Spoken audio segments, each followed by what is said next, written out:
할렐루야. 오늘 저녁에 하나님께 주시는 말씀 우리 함께 봅니다. 열왕기하 24장 8절부터 20절까지 말씀 우리 함께 보겠습니다. 열왕기하 24장 8절로 20절 말씀 한 절씩 교독하겠습니다.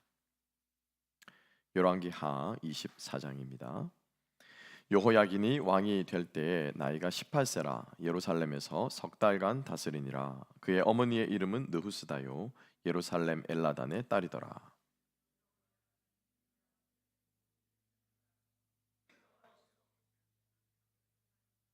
그때 바벨론의 왕 느부갓네살의 신복들이 예루살렘에 올라와서 그 성을 애워싸니라.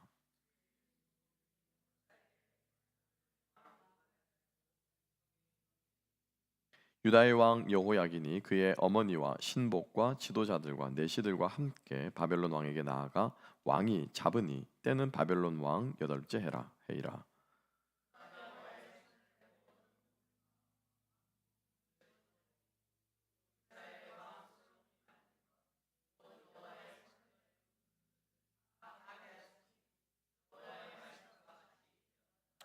그가 또 예루살렘의 모든 백성과 모든 지도자와 모든 용사 10,000명과 모든 장인과 대장 장이를 사로잡아 가매 비천한 자 외에는 그 땅에 남은 자가 없었더라.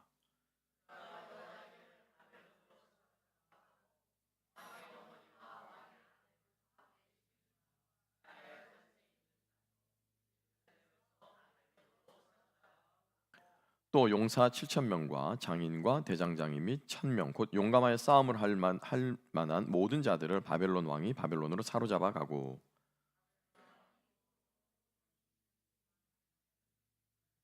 왕으로 삼고 그의 이름을 고쳐 시드기야라 하였더라. 시드기야가 왕이 될 때 나이가 21세라 예루살렘에서 11년간 다스리니라. 그의 어머니의 이름은 하무다리요 림나인 예레미야의 딸이더라.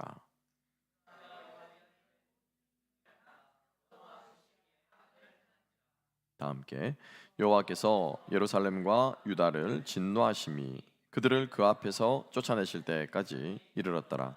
시드기야가 바벨론 왕을 배반하니라. 아멘, 아멘. 자, 오늘 말씀과 함께 포로라는 제목으로 함께 은혜 나눕니다. 포로, 우리 말 그대로 하나님께서 이스라엘 백성들을 포로로 잡아가시는, 그래서 진멸하는 헤렘이라고 하는 전쟁의 법칙에 따라서 어떨 때는 이렇게 다 멸하시기도 하시는 그러한 전쟁이 있지만은 하나님께서 이스라엘을 다루실 때는 그들을 포로로 잡아가셨다. 그러면 왜 포로로 잡아가시면서 하나님께서 오늘 우리들에게 주시는 메시지와 말씀이 무엇인가 우리 다시 한번 깨달으면서 우리가 믿음의 원리 그리고 또 우리 바른 신앙의 가치관들을 정립할 수 있는 그러한 시간이 되었으면 좋겠습니다. 계속해서 우리가 이제 양육을 진행하면서 그리고 또 제가 설교를 하면서 계속해서 여러분들에게 말씀드리는 것은 우리의 신앙이 바르게 정립이 되어야 됩니다. 바른 개념을 가지고 믿음이 뭔가, 은혜가 뭔가, 그죠? 우리가 또 순종이 뭔가 이런 신앙의 큰 화두들이 있는데 그것들을 우리가 바르게 정립하지 않으면은 자꾸 우리가 삐딱하게 그리고 내가 만드는 어떠한 것들을 가지고 신앙생활을 하는 경우들이 굉장히 많습니다. 그래서 우리가 다시 한번 오늘 이 말씀을 들으면서도 포로의 본질이 뭔가, 그죠? 왜 하나님께서 이스라엘 백성들을 포로라고 하는 이 수단으로 하나님께서 그들을 심판하시고 또 치리하시는가 하는 모습을 보면서 함께 한번 우리의 모습을 돌아볼 수 있는 저와 여러분 될 수 있기를 소망합니다. 어, 대한민국의 고대 역사, 조선 왕조 실록이 있고요. 그리고 또 뭐 김부식의 삼국유사, 그죠? 그리고 일연의 삼국사기, 일연이 삼국유사, 김부식이 삼국사기, 또 그런 이제 역사 책들이 쭉 있는데 대한민국의 역사는 그런 것들이 있고 또 각 나라마다 역사책이 있지 않습니까? 그럼 이스라엘의 역사책은 제가 여러 번 말씀드립니다만 이스라엘을 고대사를 연구하고 이스라엘의 역사를 연구하는 사람들에게 있는 가장 신뢰할 만한 역사적인 사료는 뭐냐면은 바로 성경이에요. 그러니까 이 성경이라고 하는 것은 아주 독특하게 믿지 않는 사람들도 역사 사료로 연구할 정도로 그 성경 외에는 사실은 이스라엘의 고대사를 기록한 자료들이 그렇게 많지가 않습니다. 워낙 훨씬 더 오래전 일이죠. 그래서 하나님께서 이스라엘의 역사를 우리들의 손에 주셨고 또 우리가 이 역사를 우리가 받을 때 그 역사에 일어난 일들과 사건들을 통해서 아주 이스라엘은 독특하죠, 그죠? 예. 이스라엘은 단일 민족이자 단일 종교이자 단일 국가는 전 세계에서 아마 유대인이 유일할 겁니다. 같은 신을 섬기 같은 종교를 유대인은 곧 유대교를 믿고 유대교는 곧 이스라엘을 뜻하는 거예요. 미국만 해도 여러 나라들이 보면 많은 민족들이 섞여 있고 종교도 다양하지 않습니까? 근데 유대인은 그렇지 않다는 거죠. 그래서 그들의 독특한 그 역사와 그 신앙을 통해서 하나님께서 우리들에게 결국 우리 모든 인류들 향하신 하나님의 뜻 아니겠습니까?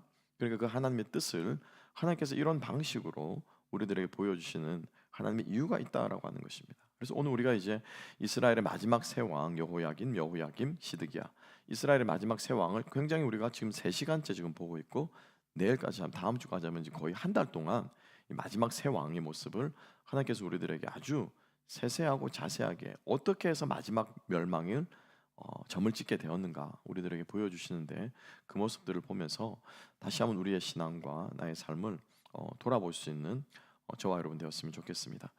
어떻게 여러분들은 여러분들의 부모님의 역사를 좀 알고 계십니까? 어떠세요? 우리 엄마 아빠가 어떻게 살았나? 할머니들이 엄마 아빠라 얘기하니까 참 그런데, 그죠? 우리 90이 들어도 80이 들어도 엄마 아빠가 있잖아요. 예. 어떻습니까? 여러분들 부모님에 대해서, 역사에 대해서 어떻게 좀 잘 이해하고 계세요? 어떻게 두 분이 만났으며 어떻게 해서 자녀들을 키우게 됐으며 살아가는 동안 어떤 굵직굵직한 일들이 있었는가, 여러분들이 얼마나 잘 알고 계신지 모르겠습니다. 또 그분들이 결혼하기 전에, 가정을 이루기 전에 또 어떻게 젊은 시절을 지냈는지, 그죠? 예. 가정을 지내 이후 결혼한 이후의 삶들은 우리가 많이 얘기를 듣긴 합니다만, 그죠? 예, 막 이제 욕하잖아요. 네 아버지가 네 어머니가 네 엄마가, 그러면서 그래서 뭐 그런 스토리들 많이 듣지만은, 정작 그분이 결혼 이전에 어린 시절을 어떻게 보내왔는가, 그들을 인생을 여러분들이 어떻게 좀 알 기회가 있었는지 모르겠습니다. 저는 개인적으로 참 인상적 깊은 밤이 있는데, 정전이 되어서 불이 다 꺼진 거예요. 저희 어머니와 나와 있고 동생들은 다 이렇게 출가하고 군에 가 있고, 그래서 둘만 남게 되었는데, 뜬금없이 이제 어머니가 이제 드라마를 보시다 정전이 된 거예요.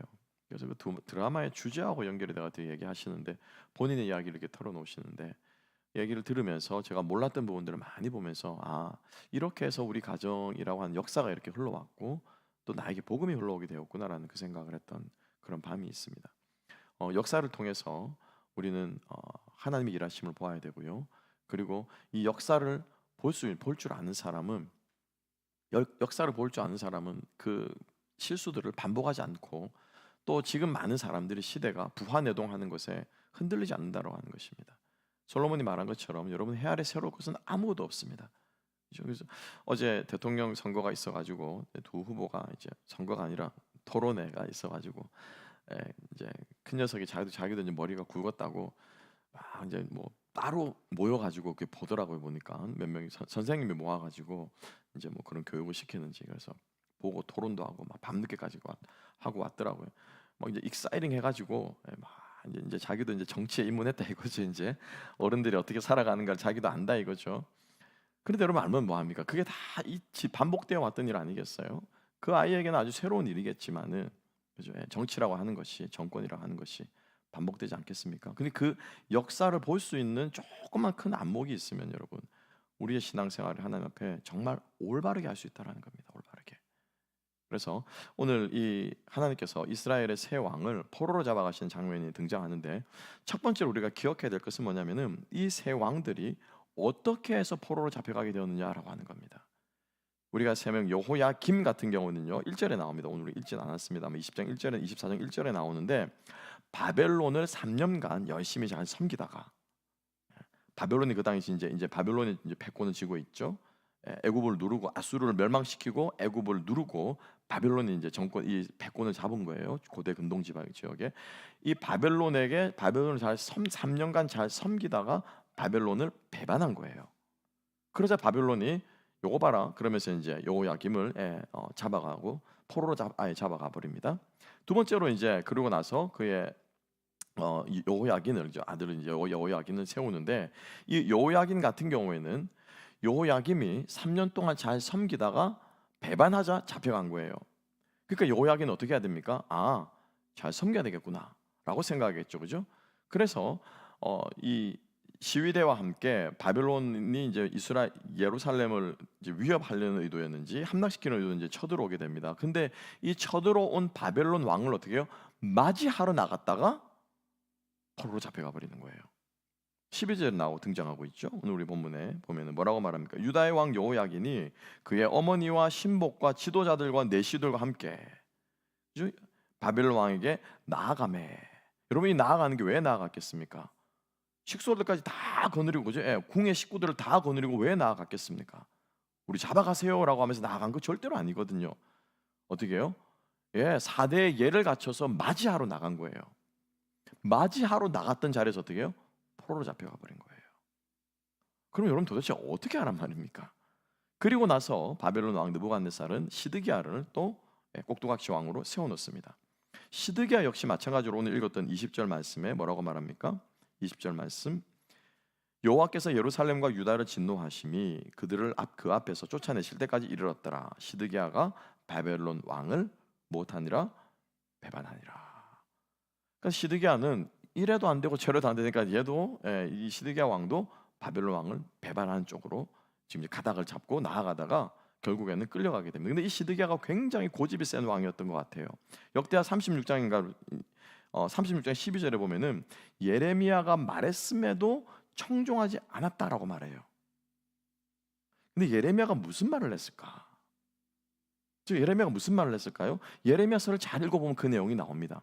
하나님께서 예레미야에게, 예레미야는 이스라엘의 국군이 기우는 것을 바라보면서 실망하고 마음이 안타까워 하나님께 우리나라를 구해달라고 그러는데 하나님께서는 예레미야에게 엉뚱한 대답을 주십니다. 뭐라고 하시냐면요, 너는 바벨론의 땅을 사라라고 말해요. 바벨론의 땅을 사고 거기에서 집을 짓고 거기에서 잘 먹고 잘 살아라라고 말합니다. 무슨 말입니까? 너는 바벨론에 잡혀갈 거기 때문에 미리 거기다가 부동산 투자하고, 그죠? 네 집 사고 네 밭 사고 거기에서 살 준비를 이미 멸망에 대해서 하나님께서 예레미야에게 간접적으로 말씀해 주세요. 그런데 예레미야가 그 하나님 말씀을 듣고, 예레미야가 하나님께 거역한 선지자가 아니잖아요. 그러니까는 이스라엘이 멸망에 대해서 계속 외쳤던 선지자가 예레미야였습니다. 그러니까는 망한다라고 하는 게 망한다. 그죠? 망한다라고 하는 이 얘기를 들었다 안 들었다? 안 들었다는 것이 되게 하가. 자, 그렇게 되면 망하는 것을 안 들었으면은, 망하지 않게 하겠으면 어떻게 해요? 망하지 않으려면 4대 예를 갖추어서 이제 조공을 바쳐야 되는데 이 말을 안 들으니까 어떻게 해요? 배반을 했는데, 여러분 잘 생각해 보세요. 일본이 이제 예를 듭니다, 그죠? 일본이 한국을 짓누르고 있을 때, 그죠? 한국에 많은 애국 열사들이 있습니다. 목숨을 산화해서, 그죠? 뭐 요인들을 암살하기도 하고 독립 만세 운동을 하기도 하고, 그래서 독립을 주도했던 많은 사람들이 있는데 이 사람들의 한결같은 모습은 무엇이었습니까? 이 일제에 못하는 거예요? 항거하는 거예요. 항거하는 거예요. 그죠? 절대 그 의지를 꺾지 않고 일제에 항거하는 이 사람들 우리는 뭘로 봤답니까? 영웅이래요. 예. 꼭 필요한 사람이에요. 모든 사람이 입을 모아 어떻게 해요? 칭찬하는 사람이에요. 그죠? 그때 김구 선생이 나의 독립은, 나의 소원은 대한 독립의 제한적이고 완전한 독립이라고 했을 때 김구 선생을 대통령으로 삼으려 했다는 거죠, 사람들이. 자, 그러면 여호야김과 시드기야가 바벨론을 섬기다가 그 뜻을 돌이켜서 대항하고 항거했으면은 이 사람들은 국민들이 보기에, 사람들이 보기에 영웅으로 삼을 만한 사람입니까? 아니면 죄인입니까? 영웅이에요, 사실은, 여러분. 그죠? 인간적인 관점에서 보고, 정치적인 관점에서 보고, 사람의 관점에서 보면은 우리 이스라엘의 독립을 위해서 바벨론이라고 하는 거대한 나라에 어떻게 해요? 맞서 싸웠던 자주정신이 있던 그런 왕이었을 거라. 분명히 그건 분명합니다, 그죠? 그런데 하나님께서 배반하고 맞서 싸웠던 이 왕들도 폐위시키시고, 그리고 또 어떻게 4대로 좀 친해가지고 이렇게 해가지고 맞이하러 나갔던 이 사람들도 잡아가셔요. 저는 궁금했습니다. 말씀을 계속 생각하고 묵상하다가 왜 하나님께서 이랬을까? 답이 있더라고요. 이 모든 것들이 항거를 하던, 그리고 조공을 바치든 간에 이 모든 것들은 뭐냐면은 정치적인 관점에서 사람들이 행할 수 있는 행보라는 거예요. 그죠? 여호야김과 시드기야 그 누구도 하나님 앞에 무릎 꿇어 기도하며 나아갔더라라고 하는 말은 단 한마디도 없습니다. 똑같은 행동을 했지만 히스기야는 어떻습니까, 여러분? 히스기야가 여러분 아수르에 얼마나 결사한 거를 했습니까? 그죠? 성을 쌓고 우물을 파고 그래가지고 최후의 항전을 할 준비를 한 사람이 히스기야예요. 똑같아요, 여러분. 다를 바가 없어요. 어떤 관점에서 보면은 정치적인 관점에서만 보면, 국가를 한 왕이 어떻게 이끌어 나가는가의 관점에서 보면은 이 사람들이 다를 바가 없어요. 여호야김과 히스기야는 사실은 다를 바가 없습니다. 근데 뭐가 다릅니까? 성경은 히스기야의 무엇에 대해서 기록하고 있죠? 그죠? 예.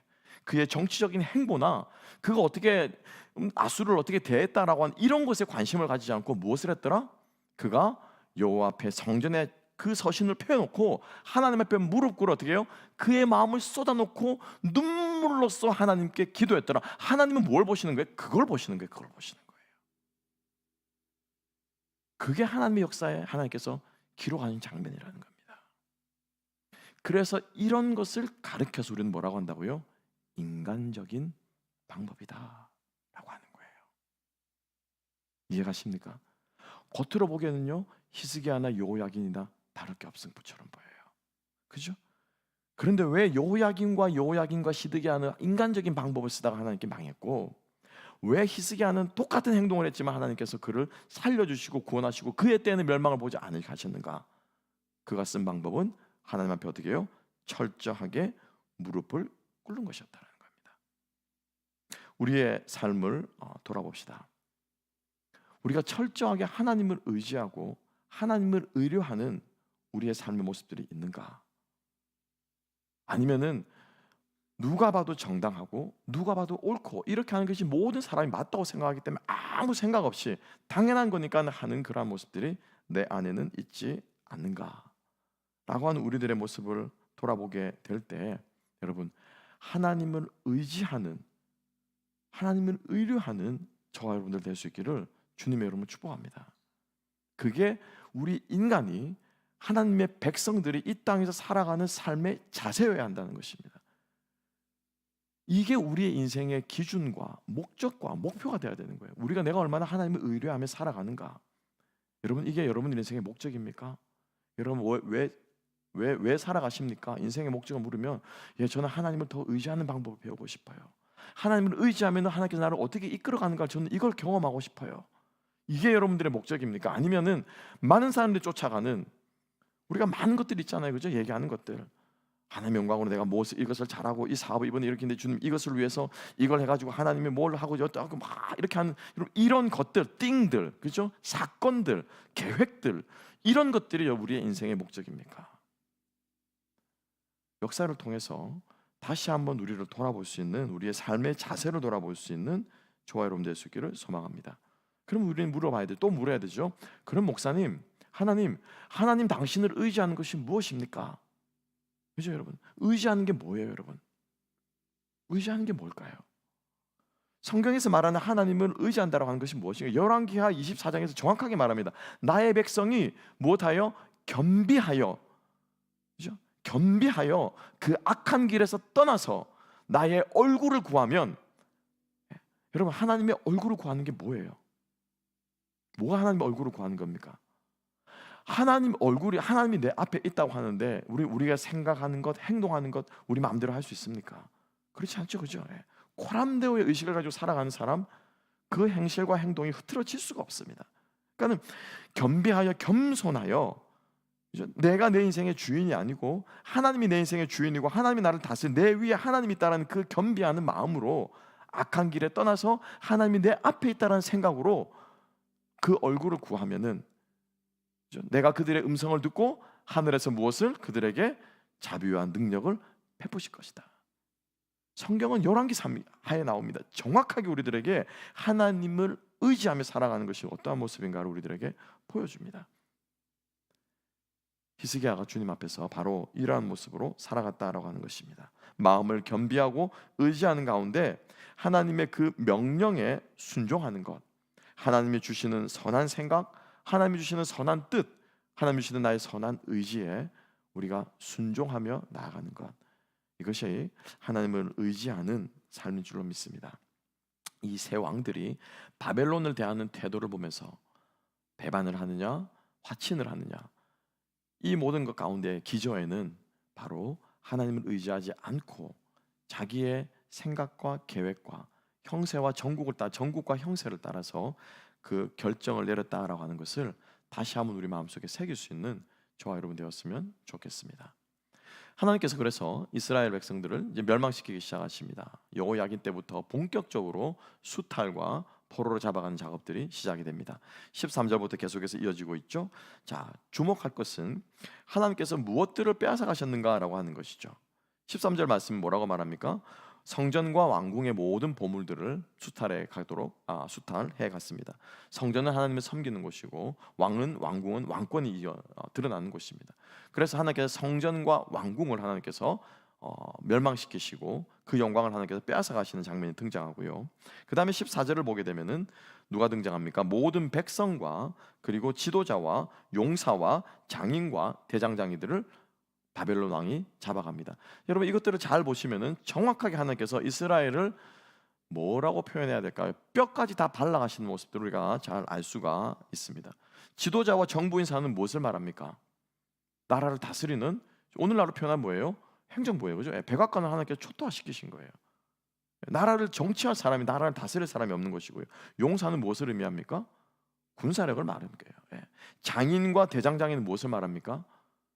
여러분 대장장이가 두 번이나 나오거든요. 여러분 두 번이나, 군사도 두 번이나 나오고 대장장이가 두 번이나 나옵니다.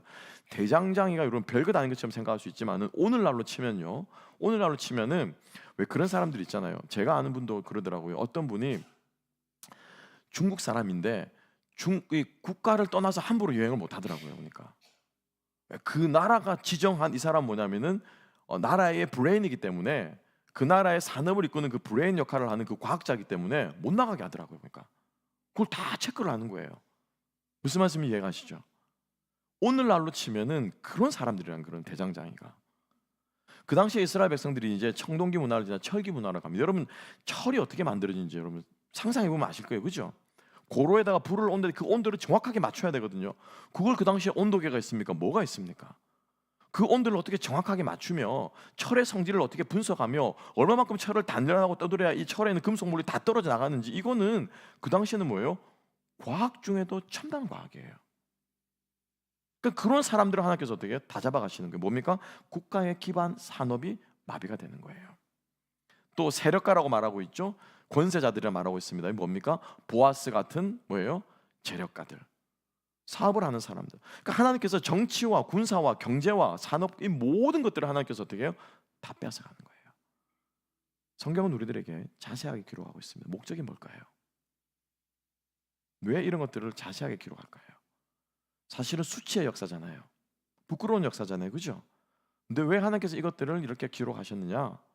이 모든 것들이 이스라엘 백성들이 하나님 대신에 의지했다는 것이요, 하나님 대신에 붙잡았다는 것이고, 하나님께서 이들에게 이것을 주시는 그 하나님을 이스라엘 백성들이 붙잡지 않았다라고 하는 것을 하나님께서 보여주시는 것입니다. 그래서 성경 말씀에 뭐라고 기록되어 있습니까? 13절 말씀 함께 한번 읽어볼까요? 13절 다 같이 읽어보겠습니다. 시작. 그가 여호와의 성전의 모든 보물과 왕궁 보물을 집어내고 또 이스라엘 왕 솔로몬이 만든 것 곧 여호와의 성전의 금 그릇을 다 파괴하였으니 여호와의 말씀과 같이 되었더라. 아멘. 아멘. 이거는 2절과 3절에 가깝게는 20장 2절 3절에 므낫세의 죄 때문에 이스라엘이 이렇게 다 망하게 되었다, 그 말씀이 성취되는 것을 기록하고 있고, 그리고 그 앞에서부터, 그리고 우리가 아는 수많은 선지자들로부터 하나님께서 예언하신 그 말씀이 이루어진 것이다. 그래서 하나님께서 어떻게 해요? 의도적으로 이 모든 것을 어떻게 다 앗아갔다라고 하는 것입니다. 왜요? 하나님 대신 그들은 그것들을 붙잡았다라고 하는 것입니다. 역사를 통해서 우리가 무엇을 배워야 합니까? 계속해서 반복되는 말이고 반복되는 메시지지만은 우리가 하나님 외에 실제로 우리를 잘 살게 만들어주는 것, 잘 살 수 있다라고 생각하는 것, 그것들에 대한 우리들의 태도가 어떠한 것인지 우리가 다시 한번 돌아볼 수 있기를 소망합니다. 특별히 우리가 보게 되면 14절을 보게 되면은 대장장이와 용사는 두 번에 걸쳐 나오고 있어요. 16절에서 또라고 말하면서 또 반복하고 있어요. 앞에서 용사와 장인과 대장장이를 말했는데 16절에서 또 반복하고 있습니다. 그러니까 그 당시에 모든 사람, 그 당시에 국력의 핵심은 무엇이었습니까? 이 나라가 강하다. 제가 그때도 말씀드렸습니다, 그죠? 왕들이 전쟁하는 시즌이 있다라고 제가 말씀드렸습니다. 언제 전쟁을 합니까? 항상 추수 끝나고 나면, 땅도 다 거뒀고, 이제 땅도 다 거뒀고, 그러니까 이제 벌판도 생겼고, 그러니까 그때 뭐 하냐면 전쟁을 하는 거야. 벌판에 모이든지 들판에 모여서 전쟁을 하든지 아니면은 침공해가 전쟁을 하든지 해가지고 그 주소하는 것들을 어떻게 다 노략질을 해간다라고 하는 거예요. 그 왕들이 전쟁한 그 시즌이 있는데 그 당시에는 그럼 우리나라가 예를 들어서 산업이 조금 이제 추수가 조금 미비했어. 먹을 게 조금 없어. 그럼 어떻게 해야 됩니까? 방법은 딱 하나밖에 없습니다. 뭡니까? 많은 나라에 가서 뺏어오는 거예요. 그거밖에 없어요, 여러분. 추수 방법을 좀 더 늘려가지고 올 겨울에는 대체 식물을 심어가지고 겨울에도 잘 자라는 것들 해가지고 좀 먹도록 해주자. 이렇게 할 수가 없는 시절이라는 거예요. 그러니까 제일 손쉬운 방법이 뭡니까? 전쟁을 해서 빼앗아오는 거예요. 그러니까 무엇이 필수입니까? 전쟁할 수 있는 군사력이 필수예요, 필수. 그래서 하나님께서 신명기에서 왕들은 무엇을 많이 두지 말라고요? 마병과 말들을 마부들을 많이 두지 말라고 철저하게 누구만을 하나님만 의지하라고 말씀하는 거예요. 너희들의 먹거리는 너희들의 산업은 하나님이 책임지신다. 책임지신다. 그러니까 하나님께서 이 용사와 대장장이와 이거를 뭐 두 번이나 언급하신 거예요. 그만큼 이스라엘 백성들은 무엇을 군사력을 의지했다라고 하는 겁니다.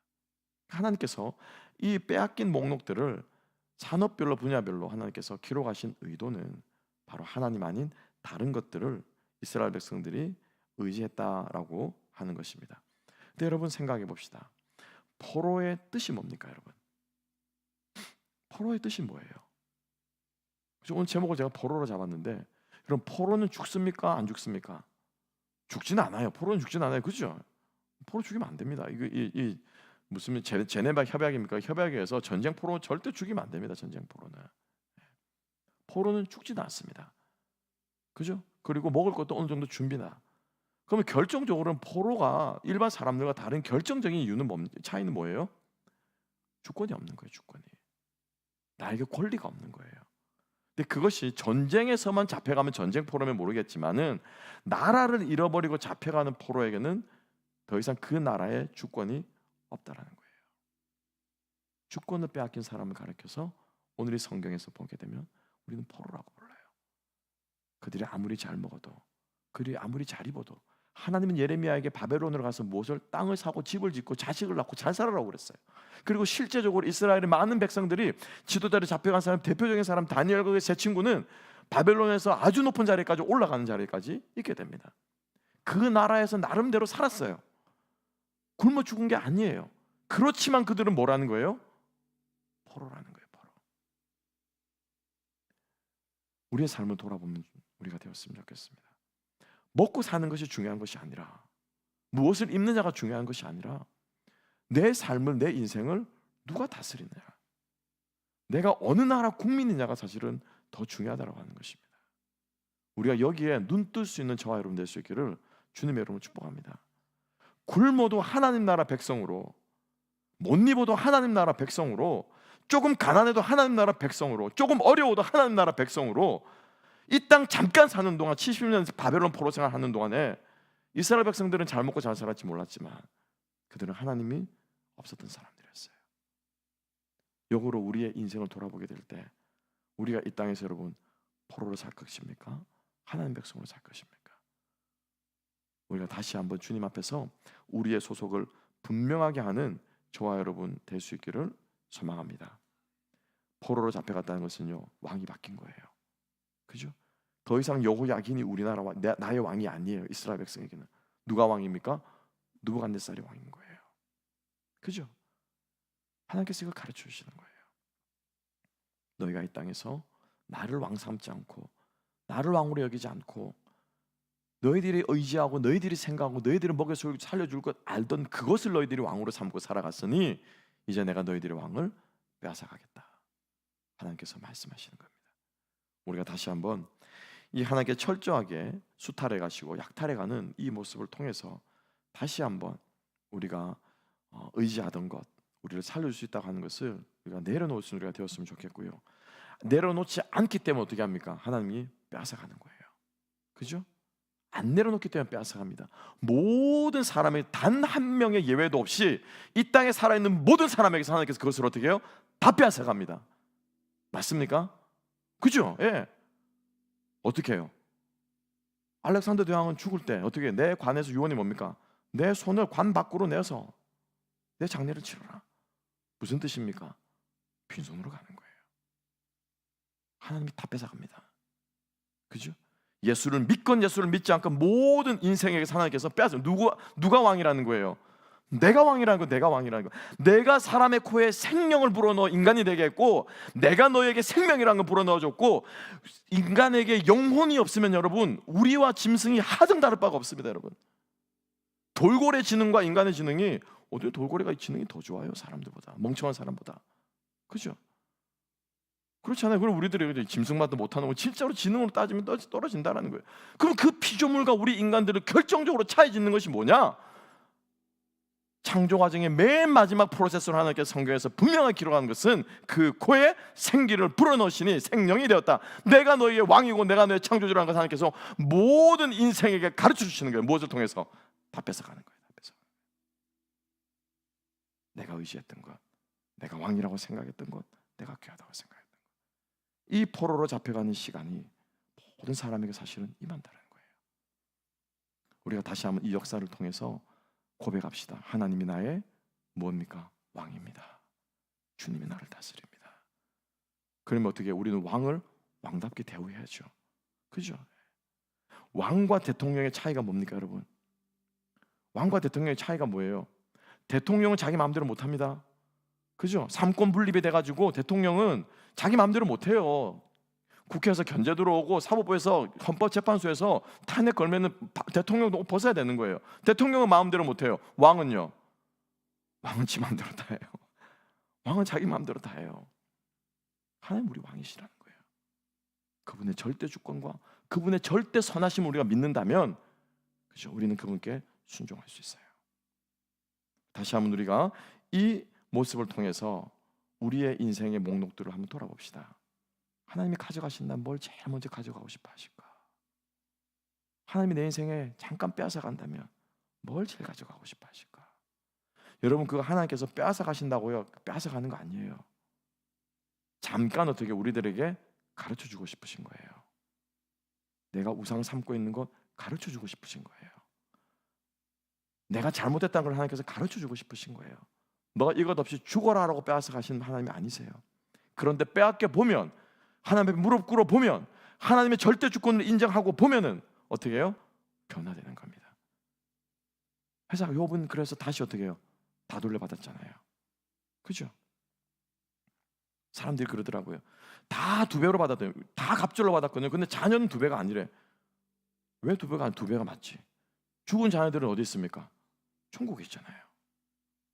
정확하게 하나님께서 2배로 주신 거예요, 욥에게. 그것을 깨닫고 나면 하나님의 주권을, 절대 주권을 깨닫고 나면 하나님께서 다시 주시는 거예요.